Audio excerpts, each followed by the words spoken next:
जनता की अदालत। जनता की अदालत के दूसरे एपिसोड में हमारे गेस्ट हैं श्रीमान विनोद जी कच्छारा। तो मैं अनुरोध करूंगा हमारे गेस्ट विनोद जी कच्छारा, प्लीज आप कटघरे में आए। जनता की अदालत के हमारे दूसरे मेहमान हैं श्री विनोद जी वल्द तख्तमल जी कच्छारा। आप राजस्थान के राजसमंद जिले के आमेट ग्राम निवासी एवं मुंबई तथा दुबई प्रवासी हैं। विनोद जी पढ़ाई बीच में ही छोड़कर मुंबई आ गए और सन 1971 में मेटल व्यवसाय से अपनी शुरुआत की। सन 1976 में बर्तन भंडार और 1986 में आभूषण का कारोबार शुरू किया। वर्तमान में आपका टीक वुड एवं दालों का दुबई, तंजानिया और अन्य कई देशों में निर्यात का कारोबार है। धर्मसंघ में आपने युवक परिषद घाटकोपर के अध्यक्ष, मुंबई सभा के अध्यक्ष पद पर 2 कार्यकाल के अलावा महासभा जैन विश्व भर्ती के ट्रस्टी के दायित्व का सफलतापूर्वक निर्वहन कर चुके हैं। राजनीति के क्षेत्र में भी आप बीजेपी युवा मोर्चा के सक्रिय सदस्य रहे हैं एवं नगर सेवक का चुनाव लड़ चुके हैं। इनके अलावा आमेट में स्कूल, तंजानिया में दिव्यांग बच्चों के लिए डॉर्मेट्री जैसे संस्थान चला रहे हैं। शिक्षा और समाज सेवा के क्षेत्र में आप सतत सहयोगी रहे हैं। हमें विश्वास है कि तेरापंथ समाज को सदा आपकी सेवाओं का लाभ मिलता रहेगा। तो आइए अब आप और हम शुरुआत करें जनता की अदालत की कार्रवाई श्री विनोद जी कच्छारा पर। बहुत बहुत धन्यवाद। एज यूजुअल इस बार भी हमारे जज साहब गायब हैं।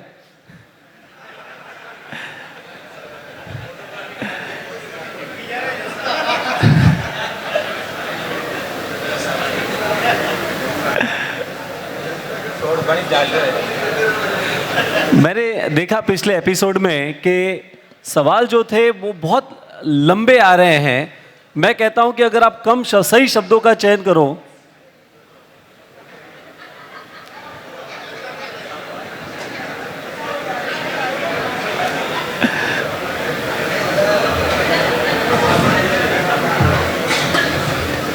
हमारे कोर्ट में भी ऐसा ही होता है। जब हमारा ध्यान नहीं होता है ना तो जज नहीं दिखता। जैसे ही हम इधर उधर बातें करने लगते हैं जज की नज़र सीधी हम पे गिरती है।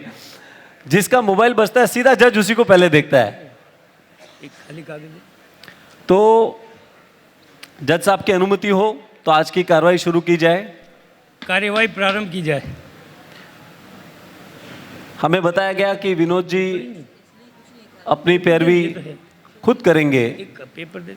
और जनता का आप पे पहला आरोप है कि आप समाज में बहुत एक्टिव हैं, पिछले कई वर्षों से अपनी सेवाएं दे रहे हैं, लेकिन आप भी अपने परिवार में से किसी को यहाँ समाज में जोड़ नहीं रहे। यहाँ तक कि आपने अपने बेटे को एक्सपोर्ट कर दिया दुबई में। खाली कर। हेलो,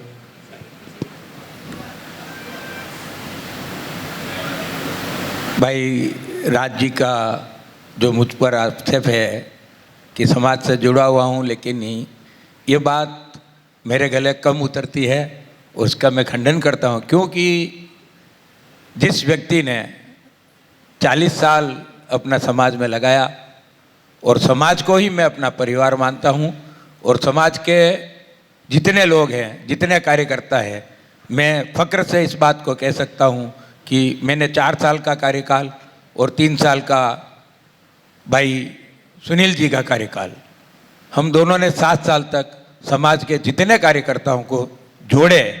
शायद एक पूरे मुंबई का वो इतिहास है।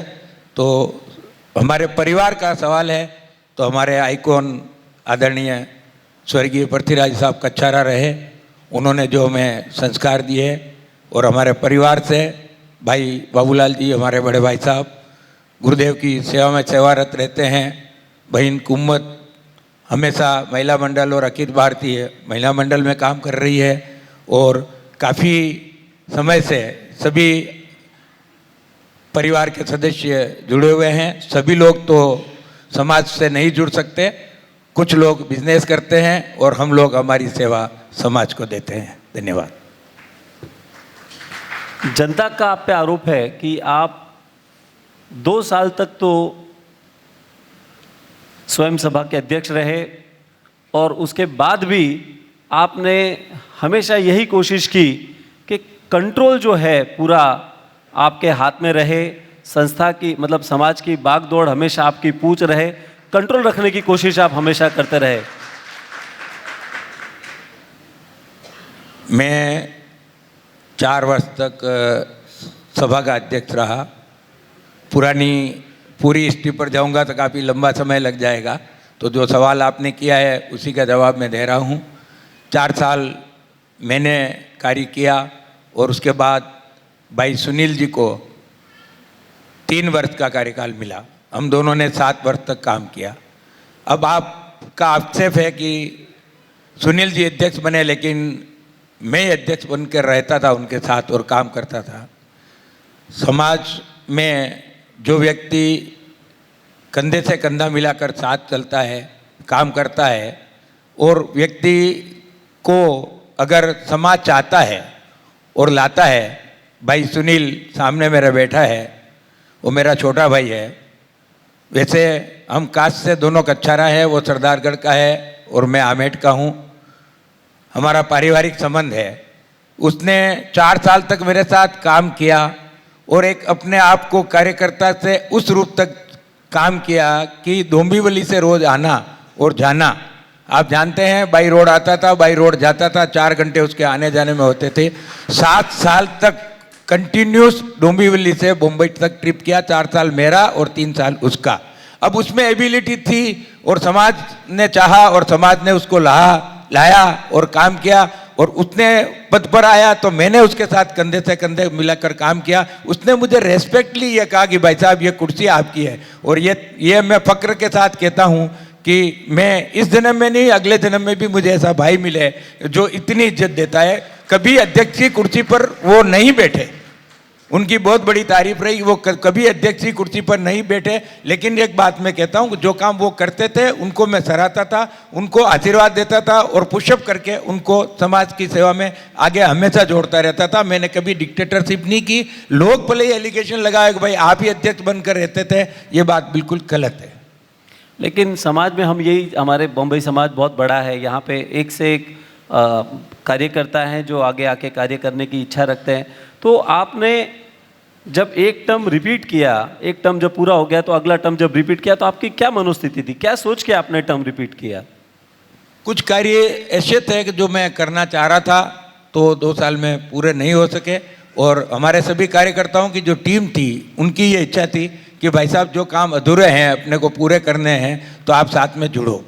तो फिर हम लोगों ने, मेरे को ये कहा गया तो मैंने वापस रिपीट किया। मेरी इच्छा नहीं थी, लेकिन ज़बरदस्ती मुझे हमारे ग्रुप का मतलब जो लोग हमारे साथ कार्य करते थे वो कार्यकर्ताओं ने मिलकर मुझे रिपीट किया और इसमें रिपीटेशन में मैं आया। और आपकी जानकारी के लिए बता दूं कि कार्यक्रम इतने थे कि जितने करो उतने कम है। अभी तक मैं आपको मेरा अगर पृष्ठभूमि पर ले जाता हूं तो तेरापंथी योग परिषद घाटकोपर से मैंने कार्य प्रारंभ किया था, और तेरापंथी सभा और महासभा के ट्रस्टी के रूप में और जैन विश्व भारती के ट्रस्टी के रूप में भी मैं कार्यरत हूं। तो आज दिन तक बॉम्बे में 9 संघ मुंबई से मैं अकेला व्यक्ति लेके गया था गुरुदेव के श्री चरणों में। गुरुदेव मुंबई पधारो यात्रा जो हमने की थी जसोल में, जिस पर गुरुदेव ने फरमाया था कि आज के बाद आपको मुंबई वालों को चातुर्मास के लिए आने की जरूरत नहीं है, एक ईमेल ही काफ़ी है, आपको उसका जवाब मिल जाएगा। और महती कृपा कर गुरुदेव ने 2023 का चातुर्मास मुंबई में फरमाया। तो ये मैं फक्र से कह सकता हूँ कि गुरुदेव के मुंबई प्रवास के लिए भी हमारी टीम ने, मतलब पूरे समाज के साथ मैं भी जुड़ा, और मुंबई में चातुर्मास गुरुदेव ने फरमाया, इसके लिए मैं भी कहीं न कहीं निमित्त हूँ। अभी जब आप कह रहे थे तो आपने एक शब्द का प्रयोग किया, गुट। अभी आप बोल रहे थे तब आपने एक शब्द का प्रयोग किया, मेरे गुट ने। ठीक बात है। ऐसा है कि समाज, राजनीति या कोई भी क्षेत्र होता है जिसमें कार्यकर्ताओं की टीम होती है और कार्यकर्ता साथ में काम करते हैं। आज भारतीय जनता पार्टी का भी मैं कार्यकर्ता रहा हूँ, मैंने कॉरपोरेशन का चुनाव भी लड़ा है। गुटबाजी का मतलब ये नहीं है कि कोई समाज में तोड़ फोड़ करना।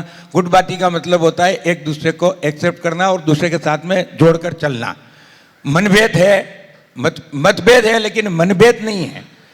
सवाल यह है कि वो लोग मुझे चाहते हैं और मेरे साथ रहते हैं, और लोगों को ये महसूस होता है कि ये तो गुटबाजी कर रहे हैं, हमारा कोई उद्देश्य गुटबाजी का नहीं है। और आज दिन तक हमारे साथ जो कार्यकर्ता काम करते थे, आज भी वो काम करते हैं, आज भी उतनी इज्जत देते हैं। उनके दुख सुख का साथी हूँ और कोई गुटबाजी मैं करता नहीं हूँ। लोग आक्षेप लगाते हैं कि मैं गुटबाजी करता हूँ, लोग चाहते हैं मुझे साथ रखते हैं, आगे लाते हैं और उनके साथ जाता हूँ और रेस्पेक्ट देते हैं और उनके दुख दर्द को मैं बांटता हूँ, तो वो लोग मुझे सपोर्ट करते हैं। मेरा कोई ऐसा उद्देश्य नहीं है कि समाज में गुट करके समाज को तोड़ने का या समाज की किसी भी कोई भी चीज़ को मैं बिगाड़ूं, ऐसी मेरी कोई मंशा कभी ज़िंदगी में नहीं रही और न आगे जब तक मरते दम तक या ये इच्छा कभी रहेगी नहीं। जब तक मेरे में सांस है, जब तक मेरे में ब्लड है, ब्लड की एक एक बूंद है, जब तक मैं समाज के साथ हूँ और समाज के साथ रहूँगा। तो आप ये कहना चाहते हैं कि आप टीम बना के चलते हैं और टीम बनाकर ही काम कर, क्योंकि बड़ा काम करना होता है तो टीम बना के काम करना पड़ता है। जैसा आपको मालूम है, अभी भाई हमारे अग्रज आदरणीय मदन लाल जी साहब तातेड़ के ऊपर बड़ी जिम्मेदारी है कि 2023 का चातुर्मास की व्यवस्था समिति के अध्यक्ष वो हैं। तो क्या यह संभव है मुंबई में कि एक व्यक्ति कोई काम कर सके? जिस व्यक्ति को काम करना है तो उसकी टीम बनानी पड़ती है, टीम वर्क ही काम करता है।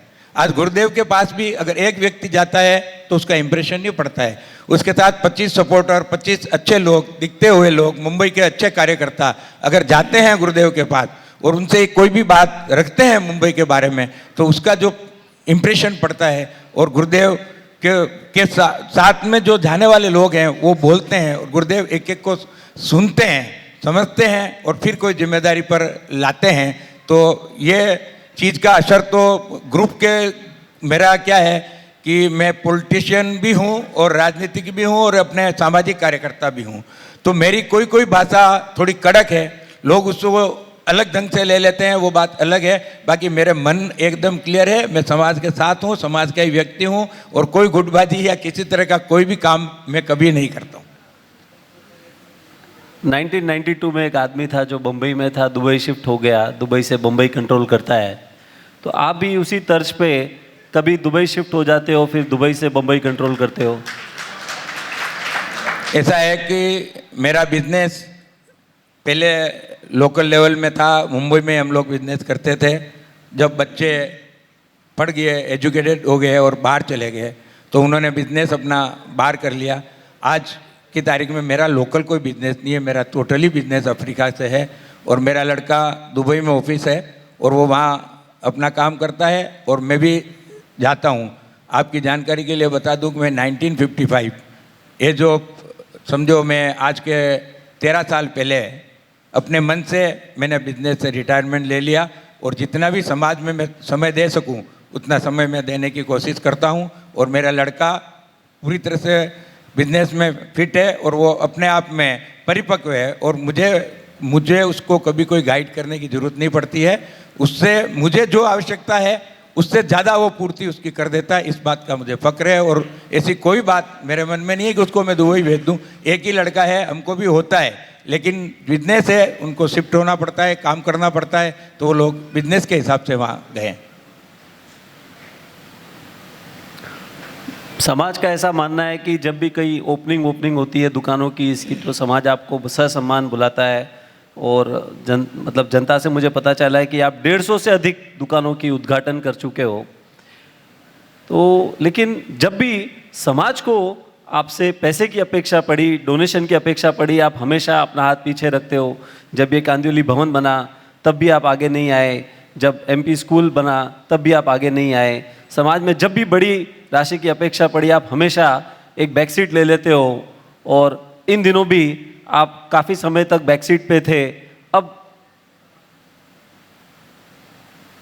आपका सवाल है जो आक्षेप है उससे मैं एक्सेप्ट नहीं करता हूँ, क्योंकि जब कांदिवली भवन बना था, जब आदरणीय स्वर्गीय बापू साहब यहाँ सक्रिय थे, उस समय हमारी जॉइंट फैमिली थी और स्वर्गीय परसीराज जी ने स्टोन फाउंडेशन यहाँ किया था तो उस समय हमने 11 लाख रुपया दिया था और भाई महेंद्र को एक ट्रस्टी बनाया था। हम लोग जब भी परिवार में ज्वाइंट थे। जीटी स्कूल की जो आप बात करें वहाँ पर के स्कूल की, उसमें भी हम लोग ज्वाइंट थे उस समय में, और सुरेंद्र भाई आज भी वहाँ पर ट्रस्टी हैं। मैंने गांव में स्कूल बनाई है। तंजानिया में 51 बच्चों को जो हैंडीकैप्ड बच्चे हैं उनके लिए एक डॉर्मेट्री बनाई है। वो बच्चे हमारे यहाँ पढ़ते हैं। तंजानिया गवर्नमेंट ने उनकी जिम्मेदारी हमको दी है, और सभी हैंडीकैप्ड बच्चे हैं, तो उनका पूरा परवरिश करना, उनको पढ़ाना, उनको आगे एजुकेशन देना, उनका जो भी मेडिकल फील्ड है वो भी हम लोग करते हैं, हमारी कंपनी करती है। तो ये बात जो आप आक्षेप लगा रहे हैं, मुझे ऐसा नहीं लगता है कि मेरे पास किसी चंदे के लिए कोई भी व्यक्ति या हमारे परिवार के पास आया हो और वो खाली गया हो, ऐसी बात मुझे नहीं लगती है, और कभी ऐसा हुआ नहीं, और आगे भी मैं आपको आश्वस्त करता हूँ कि ये कभी होगा नहीं। बहुत बहुत बड़ी बात है। मैं जब ये इवेंट करने का हमने सोचा है, इसके कुछ क्रिएटिव्स बनाए, बहुत वायरल हुआ, तो एक लेडीज़ का मुझे फ़ोन आया, बोले मुझे भी एक आरोप लगाना है, और मुझे बड़ा आश्चर्य हुआ। तो वो आरोप ये था कि वो कहती है कि मेरे हस्बैंड ने मुझे पिछले 50 सालों से कैद कर रखा है, बांध के रखा है, छोड़ते नहीं हैं। अगर भाभी जी आंटी जी यहाँ पे है तो ये उनका आपके ऊपर आरोप है कि पिछले 50 सालों से आपने हमेशा उनको कैद रखा, बांध के रखा, कभी कहीं अकेले जाने नहीं दिया।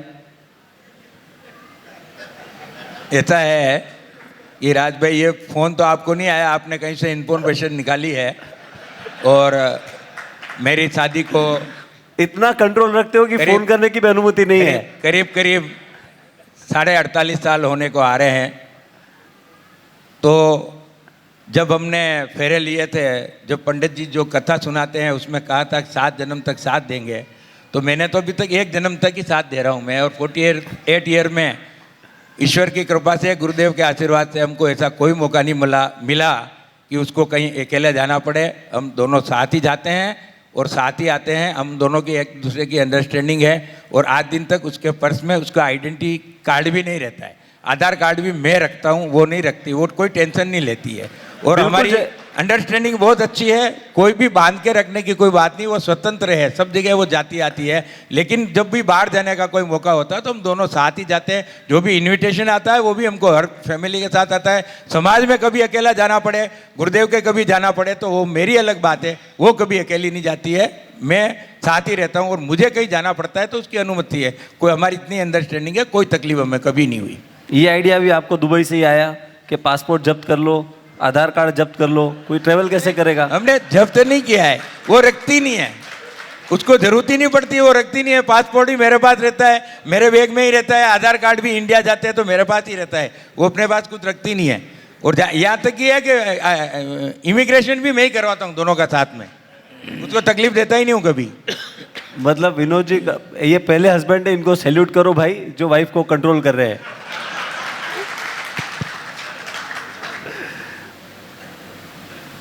जनता का आपके ऊपर अगला आरोप है कि आप समाज के रीति रिवाज, कस्टम, उसको सम्मान नहीं देते, उनको मानते नहीं हो।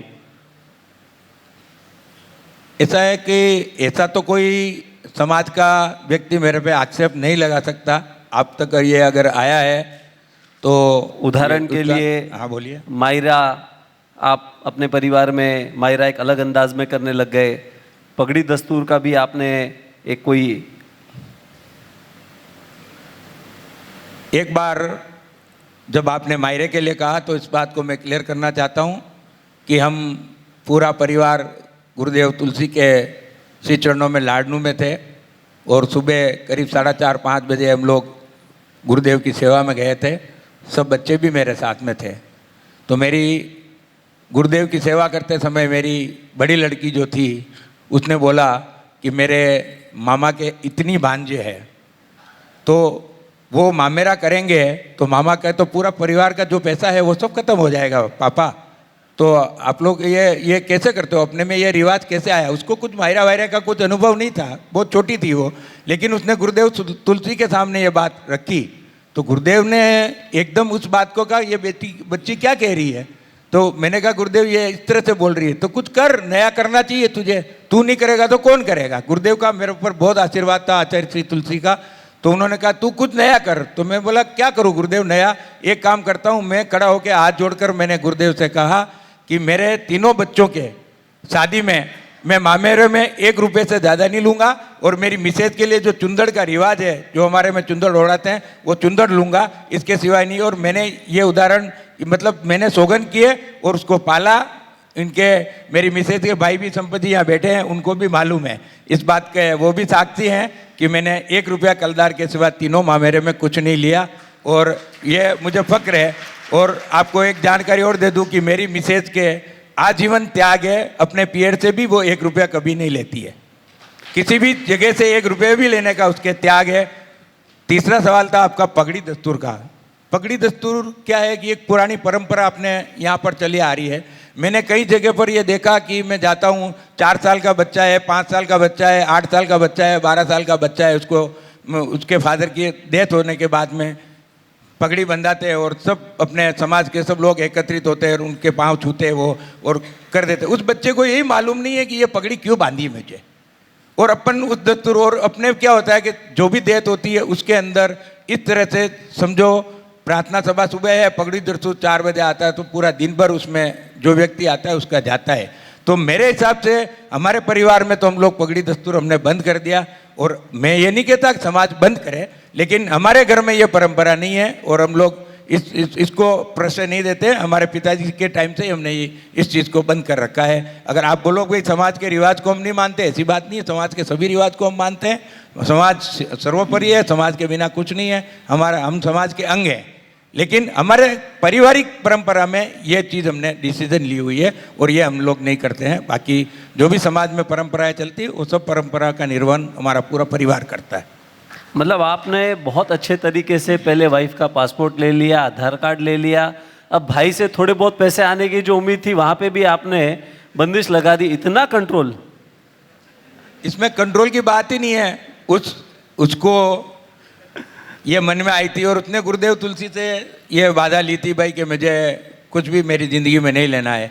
लेकिन मैं ये कहता हूँ कि गुरुदेव तुलसी का आशीर्वाद और उसने जो वादा ली उसके बाद गुरुदेव के आशीर्वाद से हमको किसी तरह की कोई कमी नहीं है। और उसके गुरुदेव तुलसी माँ प्रज्ञा जी, आचार्य माँ समण जी के आशीर्वाद से हम बहुत खुश हैं और हमारी ज़िंदगी में खुशहाली और ज़्यादा से ज़्यादा आ रही है, इसमें कोई तकलीफ नहीं। मेरा एक आरोप आप पे है कि मेरा मतलब जनता का आरोप आपके ऊपर है कि आप बातें करते हैं बहुत, आप माइक पे नो डाउट बहुत कम बोलना पसंद करते हैं, आपका काम बोलता है, पर फिर भी समाज में अभी भी बहुत सुधार की गुंजाइश है। आप समाज आपको पसंद करता है, आप लोकप्रिय हैं, समाज आपकी बात मानता भी है, पर फिर भी समाज में आज भी बहुत ज़रूरतें हैं जहाँ पे जेन्युइन प्रॉब्लम्स है। डाइवोर्स ले लो या सुसाइड के मैटर्स ले लो या जो इतना शादियों वगैरह में खर्च होता है उस, और आप कोई कठोर कदम या कोई ठोस कदम नहीं उठा रहे। जब मैं अध्यक्ष था सभा का, जब भी मैंने एक आचार संहिता बनाई थी, पूरे समाज में कुछ लोगों ने उस आचार संहिता को माना भी था, पाला था और हमने उनको अवार्ड भी दिया, समाज के सामने सम्मानित भी किया था। और मेरी ये इच्छा थी कि हम समाज में कुछ करें। उसमें द्रव्यों की लिमिट थी, शादी में क्या करना है, सगाई में क्या करना है, मृत्यु में क्या करना है, सब तरह का पूरा 56 या 58 पॉइंट थे। अब मैं तो भूल गया, मुझे याद नहीं है। ऑफिस में अभी भी आचार संहिता पड़ी होगी वो जो बनाई थी। तो मैंने ये भी कहा था कि मुंबई में प्रार्थना सभा होती है, कोई 11 बजे रखता है, कोई 1 बजे रखता है, कोई 3 बजे रखता है, तो आदमी को पूरा दिन उसमें चला जाता है।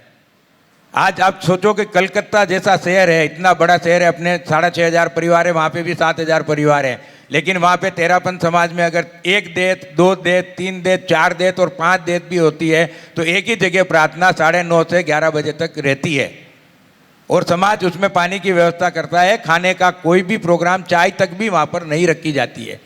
हमारे में आज भी कोई डेथ होती है तो शादी के रिसेप्शन से ज़्यादा मनवार होती है। साहब कल पगड़ी दस्तूर है या कल दोहरे का कार्यक्रम है या प्रार्थना सभा है, आपको पधारना है और पूरे परिवार को खाना वहीं जीवना है। तो मुझे ये चीज़ बहुत ख़राब लगती है। मैं चाहता हूँ कि समाज में इस तरह से सुधार आए। मेरे स्वर्गीय पिताजी 13 साल के थे जब उन्होंने मृत्यु भोज में जाने का और मृत्यु भोज करने की सौगंध ली थी, और इस बात पर नाराज होकर मेरे नाना जी 4 साल तक मेरे यहाँ नहीं आए थे, क्योंकि मेरी दादाजी की डेथ हुई थी जब मेरे पिताजी ने मृत्यु भोज नहीं किया था।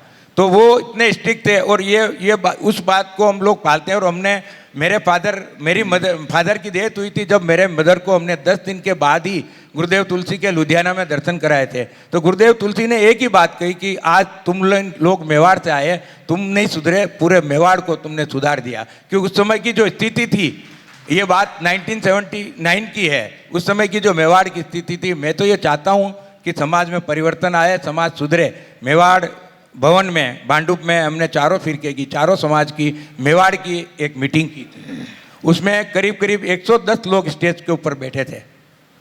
उस समय ये बात चली थी भाई कि अपने को कंट्रोल करना चाहिए, तो मैंने वे सब बातें रखी। तो मैंने एक ही बात कही थी वहाँ पर कि देखो, अपन समाज के सामने, सदन के सामने जो बात रखते हैं उससे कुछ नहीं होता है। ये 110 आदमी जो स्टेज पे चारों फिरके के बैठे हुए हैं, ये आज ये वादा लेके उठे कि ये जो आचार संहिता अपन समाज पर लागू करना चाहते हैं वो आज से हमारे परिवार पर लागू होगी, समाज अपने आप ही सुधर जाएगा, उसमें कोई सुधारने की जरूरत नहीं होगी। लोग अपने आप को सुधारे, समाज सुधरने में कहीं वक्त नहीं लगता है, ऐसी मेरी धारणा है, ऐसा मैं समझता हूँ। ये शोक सभा की बात को लेके आप मीनाक्षी जी के पास भी गए थे, हमारे कांदिवली की जो एक सुमधुर गायिका है मीनाक्षी जी बुतोड़िया। हाँ, मीनाक्षी बहन से, भाई अर्जुन जी के सौजन्य से, चौधरी परिवार के सौजन्य से हमने एक सीडी बनाई थी। शायद आप में से बहुत लोगों ने उस सीडी का उपयोग भी किया है। और वो सीडी इस तरह से निर्माण की गई थी कि अगर 4 साल का बच्चा और 80 साल के बुजुर्ग भी अगर उसमें स्वर्गस्थ होते हैं कोई भी, तो वो सीडी में गाने इस तरह से लिए थे कि वो सब काम आवे। और पूरी स्टूडियो शूटिंग करवा के उस सीडी को हमने कराया था। लेकिन दुर्भाग्यवश आज भी प्रार्थना सभा में गायिका को बुलाते हैं और 40-40 हज़ार, 50-50 हज़ार, 1-1 लाख रुपया वो लेती है। हम चाहते थे कि ये वेस्टेज को रोकें, हमने कोशिश काफ़ी की थी, बहुत लोगों ने उसको मंगाया भी सही और सीडी को वापरा। और आपकी जानकारी के लिए बता दूं, आमेठ, भीलवाड़ा, गंगापुर, ऐसे ऐसे जगहों में वो सीडी गई है और वहाँ की प्रार्थनाओं में वो बज रही है। लेकिन मुंबई में उसका फॉलो कम हो रहा है, इस बात का हमें दुख है। हम तो चाहते थे कि इसका सुधार होए, लेकिन सुधार एक आदमी से नहीं हो सकता है, पूरा समाज साथ में रह के सुधार करना चाहे तो अपने आप समाज हो सकता है। और मैं तो आज भी, हमारे सामने नवरत्न जी बैठे हैं, सभा कार्याध्यक्ष हैं, भाई मदन जी भाई साहब शायद पधार गए, तो मैं तो ये कहता हूँ कि अभी भी आप लोग भी इस ओर कुछ करो कोशिश, हम भी आपके साथ हैं कि प्रार्थना सभा का प्रारूप पूरे मुंबई का एक हो और एक समय निश्चित हो, ताकि सब लोगों को ये पूछना ही नहीं पड़ेगा आज प्रार्थना कहाँ है, कितनी बजे है। अपना भवन है, अपने भवन में करो, कोई तकलीफ नहीं, सब सुविधाएं आप देते हैं, यहाँ के कार्यकर्ता देते हैं, अध्यक्ष महोदय देते हैं, तो फिर अपन दूसरी जगह क्यों जाए। कोई कारण से कोई प्रोग्राम होता है तो अलग बात है। तो प्रारूप अभी भी गुंजाइश है और समाज सुधार में। और गुरुदेव पधार रहे हैं, और गुरुदेव पधार रहे हैं जब अपन अगर गुरुदेव के सम्मुख ऐसी कोई बातें जो समाज में वीडियो रूढ़ियाँ बन रही है उनको अगर अपन सुधारेंगे तो मेरे ख्याल से गुरुदेव के प्रति भी इतना बढ़िया समर्पण समाज का होगा जिसका कोई उम्मीद नहीं करता है। लेकिन मुझे आशा है कि सब लोग लगेंगे। इतने कार्यकर्ता बैठे हैं, एक एक कार्यकर्ता 500-500 को जोड़ सकते हैं, ऐसे ऐसे कार्यकर्ता यहाँ पर बैठे हुए हैं, तो समाज पूरा हो सकता है, इसमें कोई दो राय नहीं। लेकिन उसकी पहल करनी पड़ती है और उसकी पहल करेंगे तो जरूर ये सुधरने पर आगे हो सकता है। जनता का आपसे एक और सवाल है कि आप हमेशा दावा करते हो कि मतलब वाइफ को तो आप कंट्रोल कर ही रहे थे, पर गुरुदेव तुलसी के भी आप जाते थे, दोनों अंगूठे पकड़ लेते थे और जब तक वो दोनों हाथ आपके ऊपर नहीं रखते थे आप उनके अंगूठे छोड़ते नहीं थे, वहाँ जिद करके बैठे रहते थे। ऐसा है कि मैं गुरुदेव तुलसी के, वो तो महान गुरु थे, उनके बारे में क्या कहूँ, लेकिन उनका कुछ विशेष आशीर्वाद मुझ पर था। तो मैं जब भी जाता था तो मैं दोनों अंगूठे पकड़कर गुरुदेव से यही अर्ज करता था कि मेरी जो ख्वाहिश है आप पूरी करो तो मैं हाथ छोड़ूंगा। तो कहाँ ले, तो एक हाथ मेरे को नहीं, एक हाथ से नहीं, दोनों हाथ से आशीर्वाद चाहिए। तो दोनों हाथ सर पे रखते थे और फिर मैं दोनों अंगूठे छोड़ता था। ये गुरुदेव की कृपा थी मेरे पर। और मैं छोटा था तो मैं जिद कर सकता था, और गुरुदेव तुलसी के सामने तो कितनी जिदें मैंने की और उन्होंने मेरी जिद को हमेशा रखा, कभी उन्होंने मेरी बात को नहीं तो। गुरु ऐसे ही तो नहीं करते, कुछ तो आपने ऐसा किया होगा। देखो ऐसा है कि गुरुदेव तुलसी महान थे, वो कभी एज पर या पैसे पर या किसी व्यक्तिगत इस तरह से नहीं जाते थे। वो कार्यकर्ता की पहचान करते थे, कौन कार्यकर्ता काम आता है। आपकी जानकारी के लिए बता दूं, शायद बहुत लोग इस सभागृह में बैठे हैं, उनको जानकारी होगी कि फूल कुमारी जी का एक जो केस हो गया था धोला की ओर में, मझेरा के पास में। उस समय गुरुदेव तुलसी हमारे रिचेड में विराजते थे। उस समय हम लोग यहाँ से गए थे, बीटी वाले भंवरलाल जी साहब, मैं और गजेंद्र जी तीनों। रात को 1 बजे गुरुदेव के पास हम लोग दर्शन करने अंदर रूम में गए, तो गुरुदेव मुझे साइड में लेके गए, अकेले गए। तू कब आया? अभी आ रहा है ना? मैं कहा तत्भाव जी, तो एक काम करना है तुझे कि इस केस को पूरा जब तक नहीं निपटेगा तू मुंबई नहीं जाएगा। तो मैंने कहा गुरुदेव मैं तो छोटा हूँ, मेरा कितनी नहीं, तू इस काम को कर सकता है। तो आपकी जानकारी के लिए बता दूं कि विशेष करके श्रीमान नंद किशोर जी नोटियाल, स्वर्गीय जयंतीबेन मेहता और भंवर सिंह जी राजपुरोहित जो नोटियाल जी के थे, उनको एक ग्रुप बीजेपी के और एक ग्रुप कांग्रेस के, दोनों को लेके मैं जयपुर गया।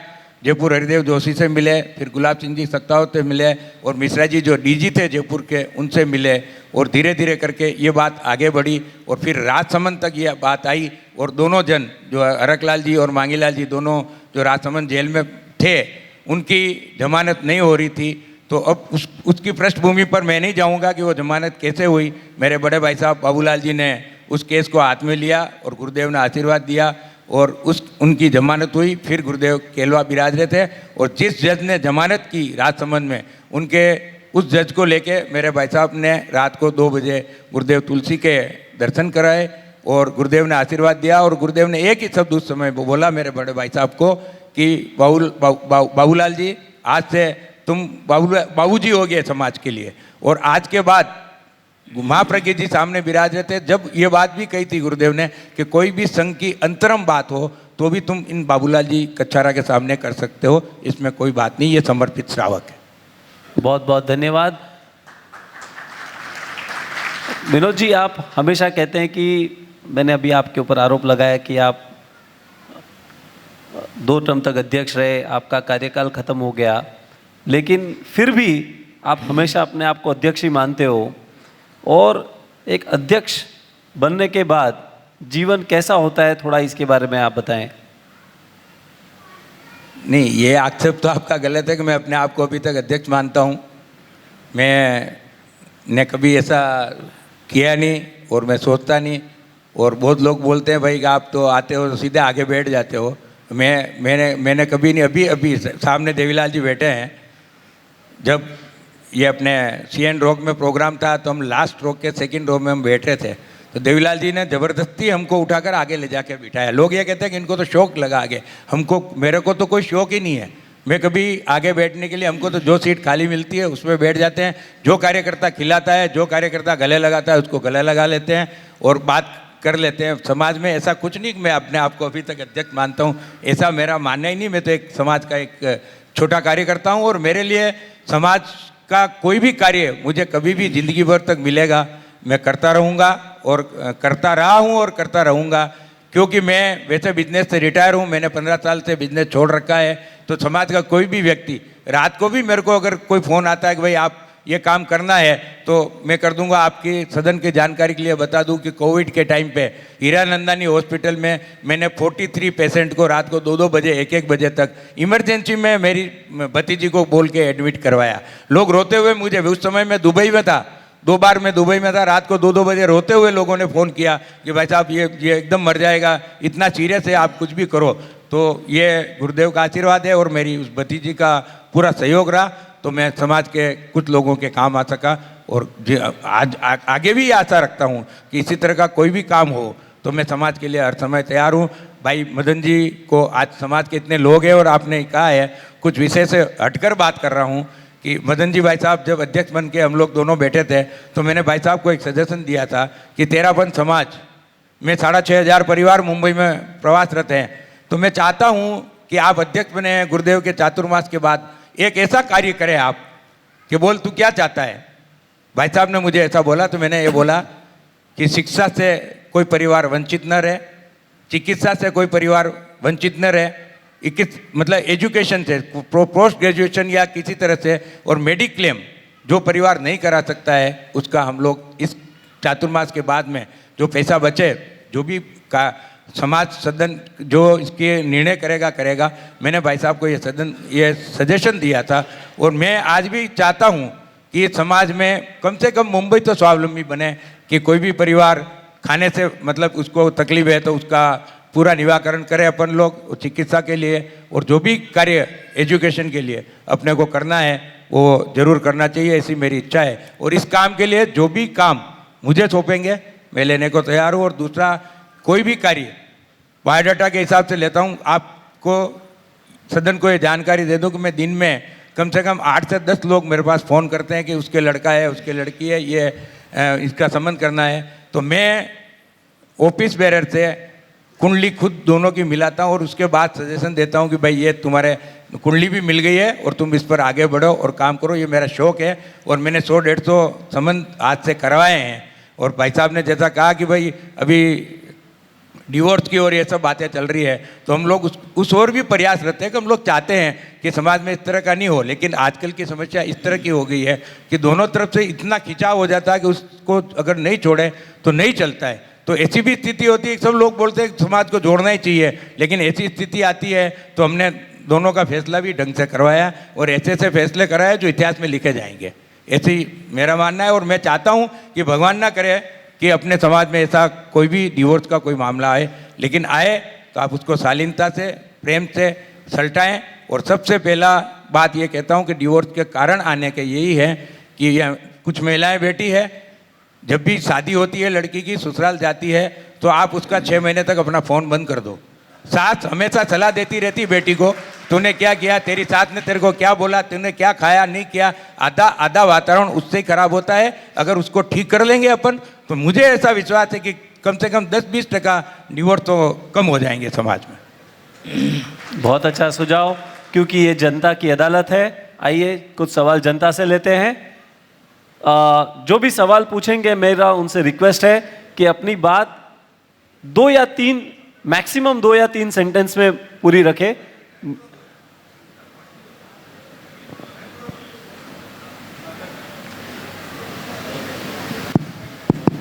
सादर जय जिनेन्द्र विनोदी सा कच्छारा।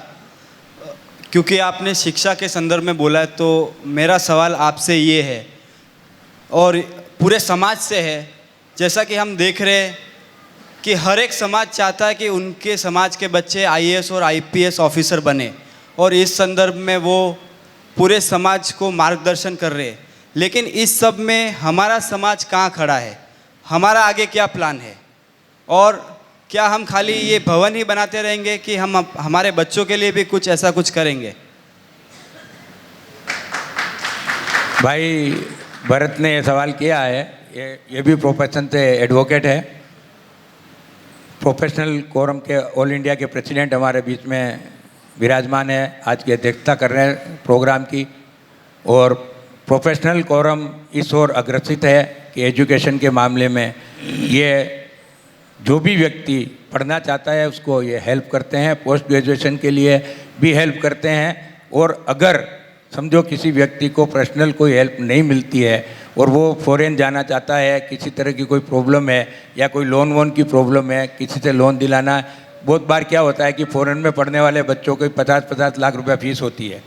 आपके पास ऑन अकाउंट का तो पैसा होता है, लेकिन ऑफ अकाउंट का पैसा होता है, ऑन अकाउंट में पैसा नहीं होता है। तो बहुत सी ऐसी ट्रस्ट है जो उनके लिए ट्रस्ट से डोनेट करती है, उनको आप पैसा दे दो और वो चेक दे देती है। तो आपको इस तरह का कभी भी कोई चेक की या इस तरह की एजुकेशन की कोई भी आवश्यकता है जो बाहर जा रहा है, जिनको करना चाहते हैं, इंडिया में तो पढ़ने वाले को हमारे पंकज जी कर ही रहे हैं, वो प्रोफेशनल कोरम मदद करती है। और इस तरह से कोई भी, क्यों बहुत लोगों को अनभिज्ञ है, अभी तक मालूम ही नहीं है कि प्रोफेशनल कोरम क्या कर रही है। आप खुद प्रोफेशनल में हैं तो आपको भी ये जानकारी होनी चाहिए कि तेरापन समाज इस ओर अग्रसित है और प्रोफेशनल बच्चों को पढ़ने के लिए पूरा मदद करता है। दूसरा, IPS और IAS के लिए आपने बोला, वो हमारे समाज में अभी तक ये व्यवस्था नहीं, लेकिन जीटो और जियो में इसकी पूरी व्यवस्था है। और इस तरह से कोई IAS या किसी तरह से कोई एडमिशन लेना चाहे, और शायद प्रोफेशनल कोरम में भी होगी, मुझे जानकारी नहीं इस चीज़ की, सॉरी। तो और दूसरा नवपदम सागर जी महाराज साहब से भी मेरा अच्छा संपर्क है। कभी किसी को इस तरह की कोई भी जरूरत पड़े तो आप मेरी मदद ले सकते हैं, आप मुझे जरूर कहिए। और वैसे अध्यक्ष महोदय बाद में बोलेंगे इस ओर, क्यों ये सवाल सदन से आया है तो इसका प्रॉपर जवाब जो है वो प्रोफेशनल कोरम के अध्यक्ष पंकज जी देंगे। धन्यवाद। मैं खाली जानकारी के लिए बता दूं कि हमारा दिल्ली में IAS और IAS ऑफिस का ट्रेनिंग सेंटर, स्पेसिफिक सेंटर है, वहाँ पे कोचिंग होती है AMKC के नाम से। सुनील जी। मैं सदन से गुजारिश करूंगा कि सवाल और प्रश्न सिर्फ आरोप तय करने के लिए हो, ये मैं सदन से गुजारिश करता हूं। एग्जैक्टली जैसा परमिशन है आपकी, परमिशन। यह वैसे तो सभी को पता है कि विनोद जी भाई साहब एक दबंग अध्यक्ष के रूप में जाने जाते हैं, पर तेरापन समाज मुंबई के कुछ प्रश्न मेरे पास आए आपको पूछने के लिए, और मैं चाहता हूँ उसके सीधे गोलमाल नहीं और नो कमेंट्स नहीं कीजिए, प्लीज़ रिक्वेस्ट है। सबसे पहला प्रश्न है कि अहिंसा आर्ट गैलरी को एक साधारण से व्यक्ति ने डेवलप करने का विचार प्रस्तुत किया, उसने उस दिशा में आगे बढ़ा, और ऐसा तेरापन समाज की जनता का मानना है कि एक साधारण व्यक्ति को ऊपर नहीं आने देना है। और उस वक्त आपके पास भी ये मैटर आया था तो आपने इस पर विशेष ध्यान नहीं दिया। झोला छाप आदमी जैसा समाज बोलते हैं, उस ऐसे साधारण से व्यक्ति को हीरो नहीं बन जावे, इसके लिए आपने उसमें विशेष रुचि नहीं दिखाई। पहला प्रश्न है। दूसरा प्रश्न साथ में पूछ लेता हूँ, बाद में जवाब आ जाएगा। दूसरा प्रश्न है कि आपने अहिंसा आर्ट गैलरी में मोल भाव किया और सस्ते में लेने की कोशिश की, जो संभव नहीं था। उनके कर्जे, उन्होंने इतना कर्जा लिया हुआ था कि वो चीज़ संभव नहीं थी, जबकि हमारे पास की दुकान अगर हमें महंगी मिलती है तो भी हम उसको लेते हैं। मुंबई से लेके सूरत तक ये एक ऐसा स्थल था जो महावीर धाम, नाकोड़ा धाम हमारे समाज का प्रतिनिधित्व कर रहा था। अहिंसा आर्ट गैलरी, उसको लेने में आपने रुचि कम दिखाई, ये आपके ऊपर दूसरा आरोप है तेरापन समाज मुंबई का। तो आपने हमेशा, आपका जो आप बोल रहे हैं कि ग्रुप में मैं नहीं मानता हूँ, ये मतभेद, जैसा भाई साहब ने बोला मतभेद हो सकता है, मनभेद हो सकता है, मतभेद नहीं था। तो आपने हमेशा वर्चस्व वाले लोगों को ही प्राथमिकता दी। अगर आपने थोड़ा सा भी, जिस रूप में आपकी छवि है दबंग नेता के रूप में, मैं खुद आपको फॉलो करता हूँ सबकी जानकारी के लिए, तो जैसा आप ज़रूरतमंद लोगों की मदद के लिए आगे बढ़ते हैं, वैक्सीन का काम किया आपने, इंजेक्शन का काम किया, हमने भी मुंबई सभा के बैनर तले ये सारे कार्य किए थे। तो कहीं ना कहीं हम अपने आप को आपके रूप में स्थापित करने की कोशिश कर रहे हैं। परंतु अहिंसा आर्ट गैलरी में अहिंसा आर्ट गैलरी जो आज को समाज का समर्थन नहीं मिला, उसमें आपकी भूमिका स्पष्ट कीजिए आप। भाई सुनील जी का सवाल है कि अहिंसा आर्ट गैलरी, जब मैं अध्यक्ष था, जब राजमल जी साहब मेरे पास आए थे तो कुछ बातें हमारी हुई थी। उस समय मैंने सजेशन दिया था भाई समाज के कुछ व्यक्ति को इकट्ठा करके इस बात करें। तो केंद्र में वो जाके आए थे, केंद्र से भी उनको कोई प्रतिसाद नहीं मिला, और मुंबई में भी इस ओर कोई प्रतिसाद नहीं मिला। और विशेष करके जो भाई सुनील जी कह रहे हैं, मेरा कोई विशेष रोल अहिंसा आर्ट गैलरी के बारे में नहीं रहा राजमल जी को। और वैसे आपकी जानकारी के बता तो हमने तो हमारे परिवार से 7 लाख रुपए के एक ट्रस्टी बने हुए हैं। मेरे भाई साहब सुरेंद्र जी ने, जब हम लोग जॉइंट फैमिली में थे, जब ही 7 लाख रुपया जो अहिंसा आर्ट गैलरी की शुरुआत हुई थी उस समय दिया था। उसके बाद में न तो राजमल जी मेरे पास आए, न मेरा कोई इसमें रोल रहा, और न मैं अहिंसा आर्ट गैलरी का आज की तारीख में क्या अस्तित्व है मुझे मालूम नहीं है। और मैंने इस और कुछ भी काम मैंने अहिंसा आर्ट गैलरी के बारे में नहीं किया। दूसरा आरोप आपका ये है कि आप दमंग कार्यकर्ता और छोटे आदमी को कार्यकर्ता को नहीं जोड़ते हो। आपकी जानकारी के लिए बता दूं कि मेरे और सुनील जी की टीम के अंदर करीब 550 कार्यकारिणी सदस्य और कार्यकर्ता थे। उसकी लिस्ट को आप उठा के देख लो कि समाज के सब तबके के लोग उसमें है या नहीं। ये आपको गलतफहमी है और हमारा ऐसा कोई उद्देश्य नहीं है। आज भी छोटा से छोटा व्यक्ति, समाज का लास्ट पंक्ति का व्यक्ति भी अगर मुझे कोई बात कहता है या उसको कुछ काम है तो मैं आधी रात को उसके लिए तैयार हूँ। जो मुझसे बन सकता है वो मैं करने को तैयार हूँ। ऐसा कोई भी बात मेरे मन में कभी नहीं है और न मैं ऐसा करता हूँ। बाकी अहिंसा आर्ट गैलरी के बारे में मुझे ज़्यादा जानकारी नहीं है और मेरे समय में जो बात आई थी वो मैंने आपको स्पष्ट कर दी।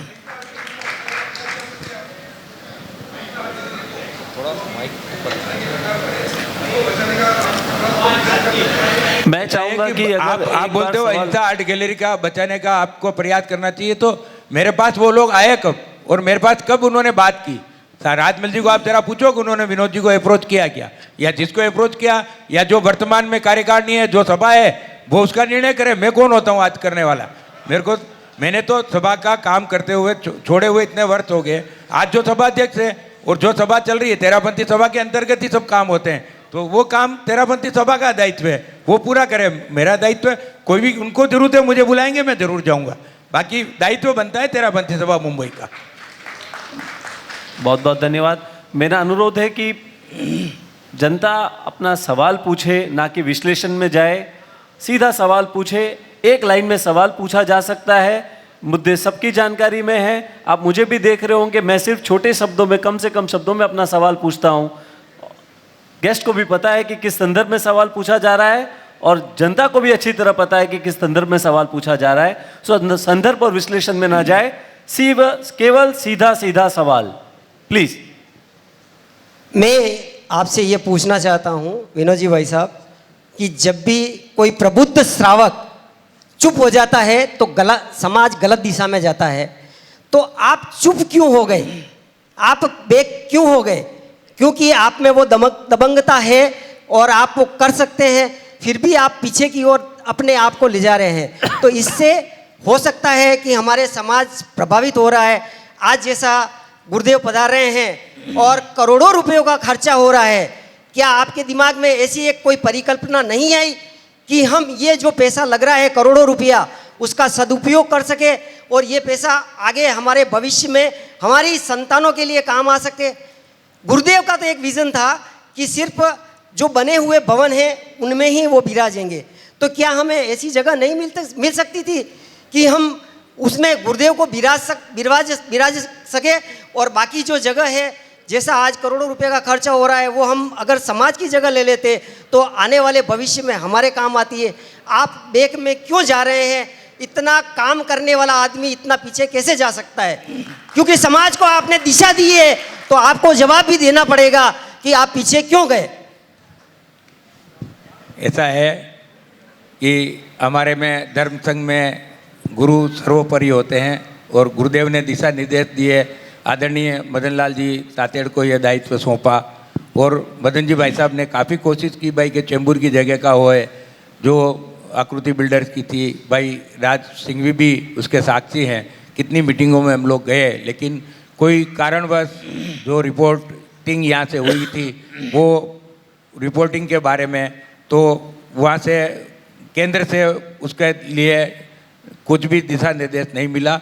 और उसके बाद में इस जगह पर भाई साहब ने निर्णय लिया, गुरुदेव को भी बताया, और वो निर्णय समाज हित में इसलिए लेना पड़ा कि जगह गुरुदेव के विराजने के लिए और साध्वी जी के विराजने के लिए और खुली ज़मीन एक साथ मिलनी चाहिए। आप बात कर रहे हो मुंबई की, लेकिन मुंबई में ऐसी जगह बहुत जगह है, ऐसी ज़मीनें हैं, लेकिन ऐसे मकान बने हुए नहीं हैं। लेकिन ये निर्णय भाई मदन जी भाई साहब का है और गुरुदेव का है, और उन लोगों ने किया है। और जैसे चेंबूर में बात चल रही थी जो भवन बनाने की, तो शायद देवेंद्र जी को ये जानकारी नहीं है, मैं बता दूं कि मैं मदन जी भाई साहब के साथ था, और 98 करोड़ रुपीस इकट्ठे हुए जब तक मैं उनके साथ था। उन्होंने जब भी मुझे याद किया चंदे के लिए, जहाँ जाना था मैं गया, और उसके बाद में चंदा रिवर्स हुआ और वापस यहाँ का सीरोग का किया गया। तो मैं उनके साथ था, ऐसी बात नहीं कि मैं साथ में नहीं था। ठीक है, मैं किसी पोस्ट पे उनके साथ नहीं हूँ, अभी उन्होंने मुझे जोड़ा है, तो वो जो दायित्व मुझे दिया है उसको मैं संभालूंगा और अच्छी तरह से करूंगा, और आप लोगों को सबको साथ में उसमें जोड़ूंगा। जो बात बाकी जो है, जो निर्णय है, वो चातुर्मास व्यवस्था समिति के अध्यक्ष का होता है और गुरुदेव का दिशा निर्देश होता है। मेरा कोई निर्णय नहीं, मैं सजेशन जैसे आप दे रहे हो वैसे मैं भी दे सकता हूँ। बाकी जो निर्णय लेना है वो मदन जी भाई साहब के हाथ में। बहुत बहुत धन्यवाद। तो आज मैं अनुरोध करूंगा हमारे आज के जज साहब कि एक लास्ट सवाल। हाँ जी, जज साहब की अनुमति हो तो। सिर्फ सवाल आरोप तय करने वाले होने चाहिए, न कि सुझाव के लिए कोई आप प्रश्न पूछो या सवाल पूछो। सादर जय जिनेंद्र। मेरा प्रश्न है या आरोप कह सकते हैं संपूर्ण समाज को कि क्या समाज केवल आयाम करने के लिए बना है? क्या हमारा समाज केवल कार्यक्रम करने के लिए बना है? क्योंकि मेरे नज़र में समाज का अर्थ क्या है ये युवा पीढ़ी जान नहीं रही है, क्योंकि आपके कार्यक्रम होते हैं 1-1.5 घंटे भूमिकाएं में चली जाती है। और प्रश्न है कि समाज, यदि कोई व्यक्ति, कोई श्रावक अपनी समस्या लेके आता है, गहरी समस्या, और अगर वो समाज के पास जवाब मांगने आता है पर समाज कोई हाथ ऊपर कर देता और कहता जवाब नहीं है मेरे पास, मैं इस चीज़ में कुछ नहीं कर सकता, तो क्या समाज का मतलब केवल आयाम करना है, कार्यक्रम करना है? बड़े बड़े प्रॉब्लम्स हो रहे हैं और व्यक्ति विशेष जाते हैं, क्योंकि खासकर मैंने अभी देखा कि भाई आदमी आ रहा है आपके पदाधिकारी के पास आ रहा है पर समाज के पास जवाब नहीं है, मतलब डाइवोर्स रिलेटेड हो गया, न्याय के लिए आ रहा है, इन शॉर्ट न्याय के लिए, तो समाज हाथ ऊपर कर लेता है। मतलब आप ये कहना चाहते हो कि समाज जो है व्यक्ति समाज से ये सवाल या प्रश्न हमारे आदरणीय विनोद जी जो अभियुक्त हैं उन पर कोई आरोप तय नहीं होता है, ये विश्लेषण करने का समय नहीं है। आप सीधे सटीक सवाल और प्रश्न पूछिए।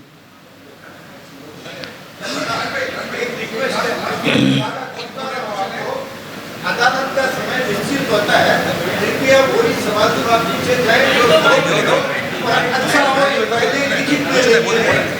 समय की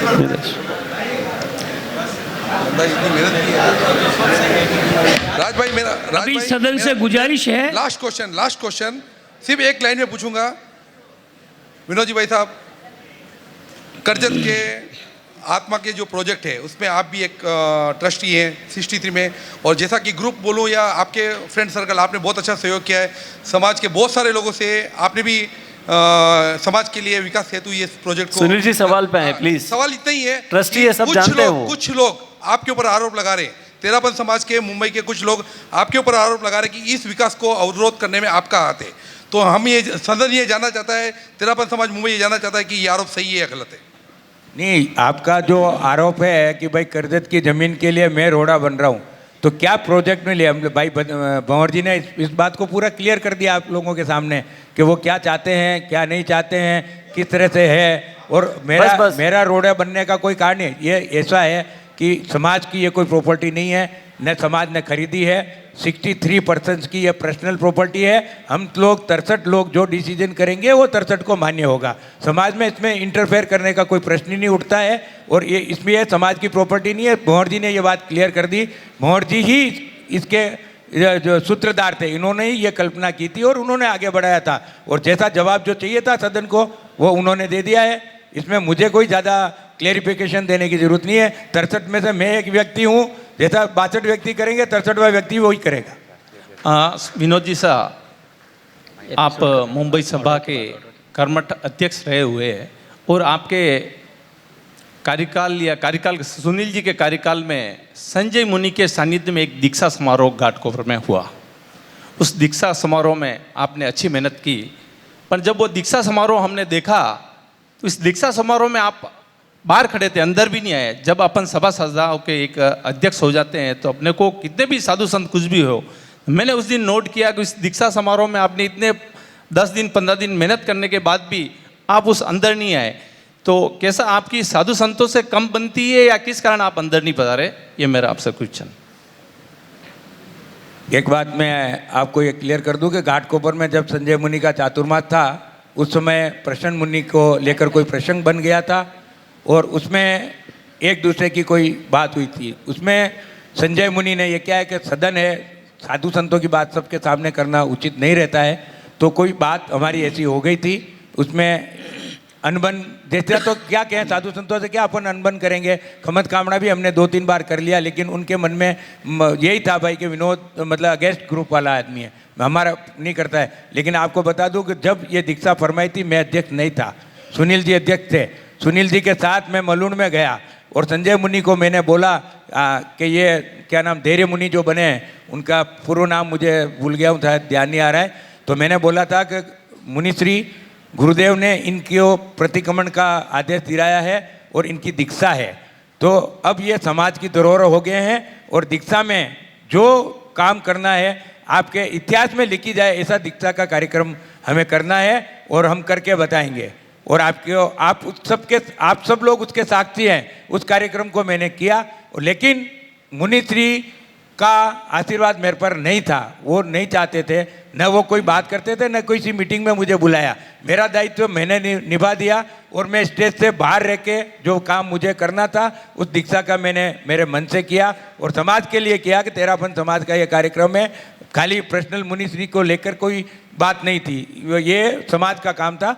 जो दायित्व मुझे मिला था और मिला भी नहीं था, मैंने खुद ने लिया था और वो दायित्व को मैंने निर्वहन करके बताया और मुंबई के इतिहास में वो कार्यक्रम लिखा गया, ऐसा मेरा मानना है। क्यों कि ऐसी दीक्षा मुंबई में हुई नहीं। और संजय मुनि को ही मैंने यही कहा था कि आपके इस साधुत्व काल में ये बात आप लिख लेना कि ये दीक्षा इतिहास में लिखी जाएगी। मेरा यही कहना है, बाकी और कोई विशेष बात नहीं है। आज भी मेरे भाई साहब हैं गणेश जी, वो राज संबंध में दर्शन करते हैं, कभी बोलते हैं कि मैं संजय मुनि के पास बैठा हूँ, मैं प्रसन्न मुनि के पास बैठा हूँ, तो मैं उनको ये बोलता हूँ मेरी वंदना आज करना। उतना मेरा है, ऐसा वैसी और कोई बात मेरे मन में है नहीं। मैं जज साहब से अनुरोध करूंगा कि आज की इस पैरवी पे अपना फैसला सुनाएं। हमारे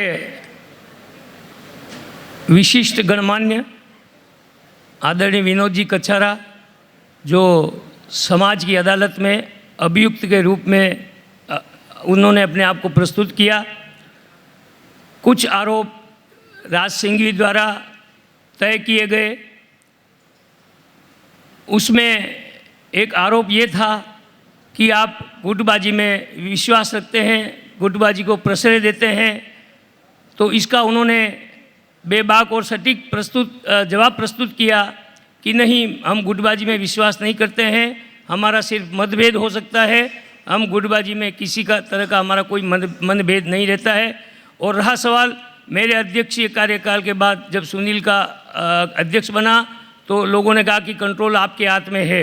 तो उनका ये मानना था कि वो मेरी रेस्पेक्ट करते थे और मेरे से हर बात पूछते थे, तो वस्तुतः कंट्रोल मेरे हाथ में रहना वाजिब था। तो इस तरह से हमने मिलकर कार्य किया और उसके पश्चात उन पर जो आरोप तय था कि वही बात आ गई कि विशिष्ट गणमान्य व्यक्तियों की जो समाज सुधार की जब बात आती है, समाज के समस्याओं का समाधान की बात आती है, तो एक मौनवाद की संस्कृति जो आगे पनप रही है वह नहीं होनी चाहिए, ये उनका भी मानना था। उन्होंने अपने अध्यक्षीय कार्यकाल में कुछ समाज सुधार के प्रयास भी किए, पर वो अंततोगत्वा समाज का साथ नहीं मिलने से सफल भी नहीं हो पाए। और एक आरोप यह भी होता है कि आपने अपने कार्यकाल के दौरान व्यापक दृष्टिकोण अपनाते हुए अपना कार्य नहीं किया, यह भी एक आरोप पाया गया था। पर जिस तरीके से उन्होंने अपनी स्पष्टवादी दृष्टिकोण से जो प्रत्युत्तर दिया, अदालत उन्हें, जनता की अदालत में उन्हें बाइज्जत बरी किया जाता है। ओम।